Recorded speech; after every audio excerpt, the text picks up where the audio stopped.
Students, आप सभी का मेरे YouTube channel spark success academy में स्वागत है। और आज हम लोग क्लास 10th का व्याकरण पढ़ेंगे।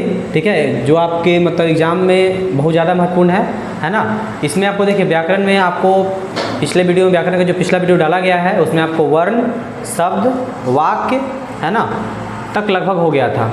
उसके बाद आज हम लोग पढ़ेंगे संज्ञा के बारे में। ठीक है, तो ऐसे तो संज्ञा आप लोग शुरू से ही पढ़े होंगे। ठीक है ना, यानी कि एक बार बस इसको रिवीजन किया जा रहा है ताकि मतलब आपके एग्ज़ाम में क्या आ सकता है क्या नहीं आता है वो थोड़ा आपको बता दिया जाएगा। आपको एग्ज़ाम में देखिए, मैट्रिक और इंटर के एग्ज़ाम में मतलब आपको पहचानने के लिए दिया जाएगा कौन शब्द कौन सा संज्ञा है।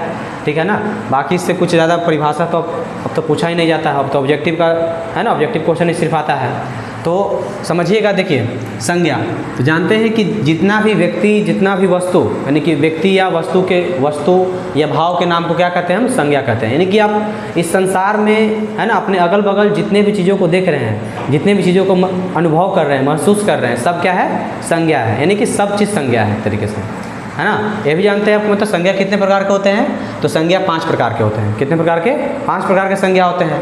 पहला आपका व्यक्तिवाचक संज्ञा है, दूसरा जातिवाचक संज्ञा, तीसरा भाववाचक संज्ञा, चौथा समूहवाचक और पांचवा है द्रववाचक संज्ञा। समझ गए होंगे कि संज्ञा क्या है, कि किसी भी व्यक्ति, वस्तु, स्थान या भाव के नाम को संज्ञा कहते हैं। यानी कि संसार में अपने अगल बगल आप जो भी चीज़ देख रहे हैं हर चीज़ संज्ञा है। संज्ञा कितने प्रकार के होते हैं, तो 5 प्रकार के है ना। पहला है व्यक्तिवाचक, दूसरा जातिवाचक, तीसरा है आपका समूहवाचक है ना, चौथा है द्रववाचक और है ना पांचवा आपका क्या है, मतलब भाववाचक संज्ञा।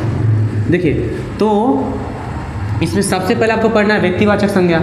देखिए, व्यक्तिवाचक संज्ञा का मतलब होता है कि जिस संज्ञा से किसी खास व्यक्ति का, खास लगा देने का मतलब है कि जिसको आप जान रहे हैं, है ना, पर्सनल है ना। तो जिससे किसी खास व्यक्ति, वस्तु, स्थान या भाव के नाम का बोध होगा उसे क्या कहेंगे, व्यक्तिवाचक संज्ञा कहेंगे। ठीक है ना, जैसे जिसका हम नाम ले लेंगे, जैसे कि देखिए, जैसे शहर तो बहुत सारा है लेकिन हम नाम लेते हैं पटना, है ना। तो पटना खास शहर का नाम ले रहे हैं तो पटना क्या हो जाएगा, व्यक्तिवाचक। जैसे किताब बहुत सारा है लेकिन नाम लेंगे रामायण, है ना, गीता, बाइबल, कुरान, है ना, तो लगभग सब क्या हो जाएगा, व्यक्तिवाचक। ठीक है ना, इस तरीके से तो जिसको भी हम नाम लेके पर्सनली यानी किसी भी चीज़ का नाम लेकर अगर संबोधित करते हैं तो व्यक्तिवाचक में। जैसे लड़का बहुत सारा है लेकिन कहेंगे मोहन, राम, श्याम, तो क्या हो जाएगा, व्यक्तिवाचक। ठीक है ना, इस तरीके से तो व्यक्तिवाचक संज्ञा से किसी खास व्यक्ति का बोध है, माने किसी एक ही व्यक्ति वस्तु का बोध होगा। ठीक है ना, जैसे शहर, बड़े बड़े शहर बहुत सारा, राजधानी बहुत सारा है ना, लेकिन कहेंगे नई दिल्ली, है ना, तो नई दिल्ली क्या हो जाएगा, आपका व्यक्तिवाचक संज्ञा हो जाएगा। दूसरा आपका है जातिवाचक। तो जातिवाचक कहता है कि जिस संज्ञा से किसी एक जाति के, है ना, सभी व्यक्ति या वस्तु का बोध हो जाए। मतलब कहने का मतलब है कि वैसा संज्ञा जिससे किसी एक का बोध ना होकर के उसके पूरी जाति का बोध हो जाता है, पूरे समूह मतलब पूरे जाति का बोध हो जाएगा। ठीक है ना, जैसे कहेंगे अगर हम लड़का, तो लड़का कहने से पूरे विश्व में जितने भी लड़का जाति सबका बोध हो रहा है। गाय है तो गाय कहने से पूरे गाय जाति का बोध हो रहा है ना। लड़की कहने से पूरे लड़की जाति का बोध हो रहा है। ठीक है ना, डॉक्टर, दोस्त, शिक्षक, वकील, सब क्या है, मतलब जातिवाचक संज्ञा। यानी कि किसी एक के नाम लेने से उसके पूरे जाति का बोध हो जा रहा है। अगला है समूहवाचक, है ना। तो समूह कहता है कि जिस व्यक्ति से मतलब जिस संज्ञा से व्यक्ति या वस्तुओं के समूह का बोध होता है, समूह या झुंड का बोध होता है। समूह जानते हैं जिसमें 2 या 2 से अधिक लोग होते हैं उसे समूह कहते हैं, है ना। तो जिस संज्ञा से आपका व्यक्ति या वस्तुओं के समूह का बोध होता है उसे क्या कहेंगे, समूहवाचक। जैसे पुलिस, है ना, पुलिस करने से पूरे पुलिस का बोध हो रहा है तो पुलिस भी एक समूह है। संसद, है ना, सभा, भीड़, मेला, क्लास, है ना, सब क्या है, चाबी का गुच्छा, अंगूर का गुच्छा, ये सब क्या है, आपका समूहवाचक संज्ञा है।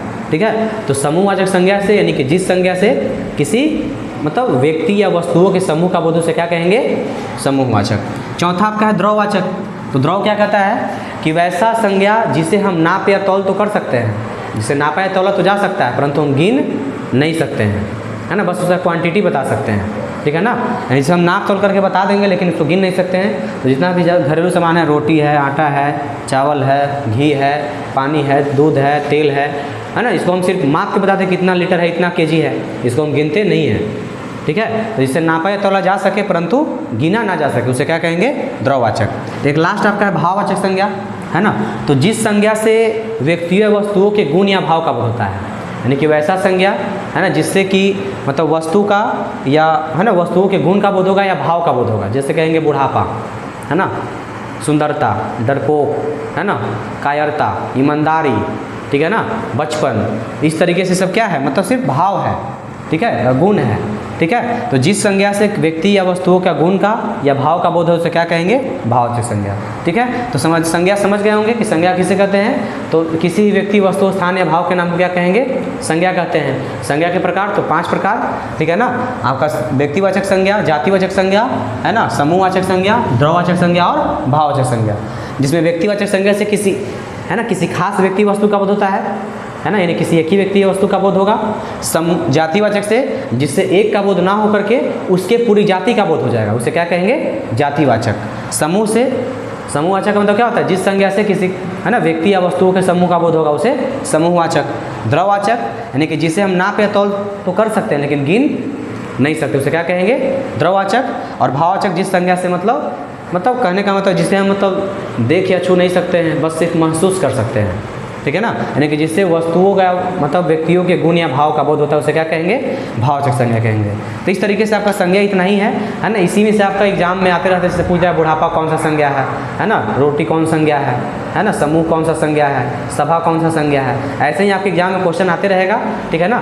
तो आप इसको मतलब रिवाइज कीजिए, ठीक है, इसको नोट्स बना सकते हैं और जो पिछले ईयर का जो क्वेश्चन आया उसको आप लगा सकते हैं, आपको एक भी क्वेश्चन छूटेगा नहीं इसमें, ठीक है ना, समझ गए होंगे तो, ठीक है। तो आज मतलब संज्ञा इतना ही तक हो जाएगा, अगले वीडियो में आपको सर्वनाम के बारे में बताया जाएगा, ठीक है।